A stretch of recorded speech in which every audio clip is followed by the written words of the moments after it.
A tutti buonasera dal Savio di Cesena, convegno di sabato 8 agosto, prima corsa riservata ai gentleman. Ursula Baba, Demon Bar, un vero HBD, Twitter di Casei, Roger OP, Talent B. Questo lo schieramento sulla distanza del miglio.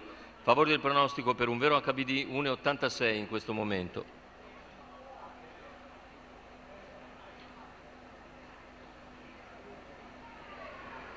Stacco della macchina con la velocità iniziale di Twitter di Casei, che in poche battute supera un vero HBD e conduce, mentre più indietro rimane Ursula Baba. Poi Demon Bar, Roger Lupi segue intanto in coda.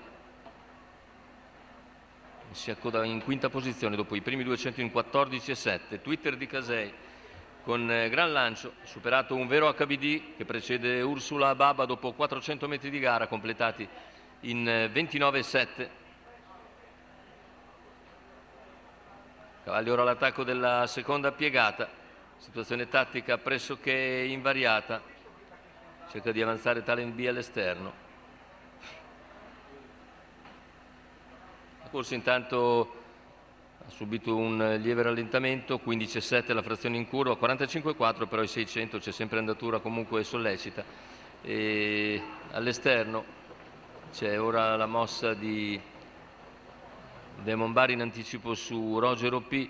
Siamo al completamento del giro in 1 minuto e 4 decimi, sempre leader Twitter di Casei su un vero HBD che si guarda a destra per anticipare eventuali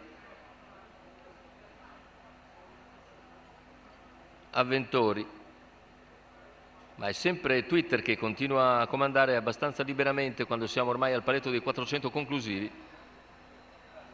In seconda posizione un vero HBD, in terza c'è Ursula Babi, i cavalli all'esterno non progrediscono e c'è un 14,4 di frazione. Così ci prova Roger OP in terza ruota, ma intanto ha spostato un vero HBD che si porta su Twitter di Casei, che cerca di andarsene a 100 dalla conclusione. Twitter di Casei in vantaggio, ci prova un vero HBD, ma Twitter di Casei ha energie in serbo per sottrarsi al finale di un vero HBD, mentre al terzo finisce Ursula Baba. La vittoria in percorso di testa di Twitter di Casei a grossa quota, 11,50 al totalizzatore per l'allievo di Giuseppe Colantonio in allenamento da Daniele Cuglini. Andiamo a rivedere una vittoria davvero netta sul traguardo, secondo posto per il favorito un vero HBD che aveva chiuso a 1,34, mentre al terzo finisce l'estremo outsider Ursula Baba. Per quanto riguarda i numeri 4-3-1, naturalmente da ufficializzare.